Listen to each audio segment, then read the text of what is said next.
I joined the Navy Reserve because I felt as though that I missed that camaraderie of the Navy, what the Navy meant to me, to actually be doing something greater with yourself and with your life and with your experiences. I went to private practices in the civilian sector as a lawyer off of active duty, and I missed that. I missed the camaraderie, I missed the people, and missed the service, and that's the precise reason why I decided to join the Navy Reserves. I was deployed to Iraq as part of the Law and Order Task Force, and as a member of the Law and Order Task Force, I was able to work with Iraqi judges and lawyers and really to reestablish their criminal justice system.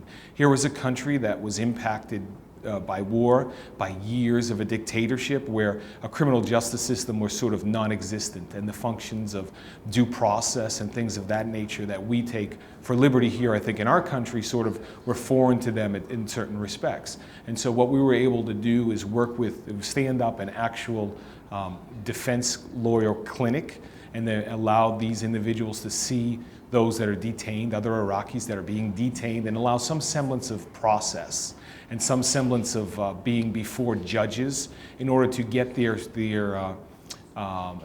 case through the system, so to speak, rather than just sit back and languish for many, many years without having the opportunity to see a lawyer or a judge. And so that was tremendously rewarding because it was really part of the nation-building process or the reestablishment of an Iraqi criminal justice system at that particular time. And that happened in 2008, and I was deployed for about 9 months, so I missed my family. I didn't have my daughter at the time, but I missed my family and my friends and back home. But it was probably one of the best experiences that I've ever had in my entire life, just to see the people and just to be part of something I think that was better than yourself. I think for junior officers, I think that the opportunities are limitless. I think you're only limited by your imagination. I think with the amount of ADSW and AT and other opportunities as JOs in the JAG Corps Reserves, you can take a look and see what mobilizations are out there. It doesn't have to be in a place that is quote unquote dangerous, but it could be, I've had friends that have assisted with regard to the Haitian disaster, the Haitian earthquake a few years back.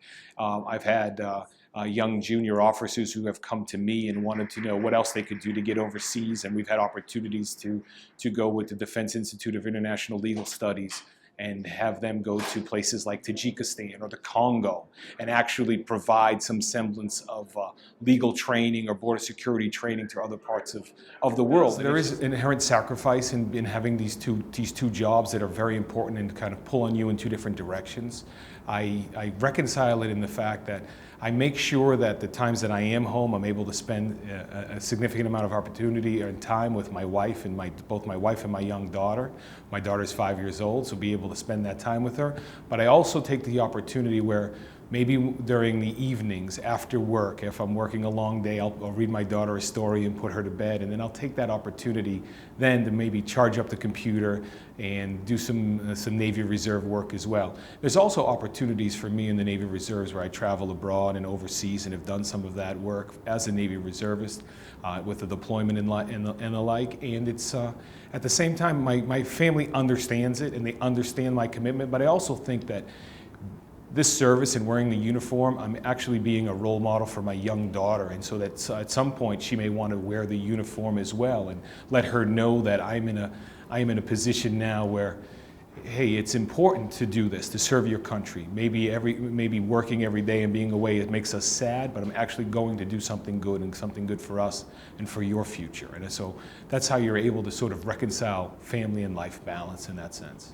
We all have to work. We work every day. We go to a desk. We're attorneys. So sometimes that can get tedious. And I think that the Navy Reserves provides you with this outstanding opportunity where you can do so many things, even spending time on a vessel as part of a mission, spending time in Europe as part of a mission, or spending time with another service as part of a mission. There's so many opportunities for junior officers that you're really only limited by what you want to be able to do. Our leadership is so supportive in that regard.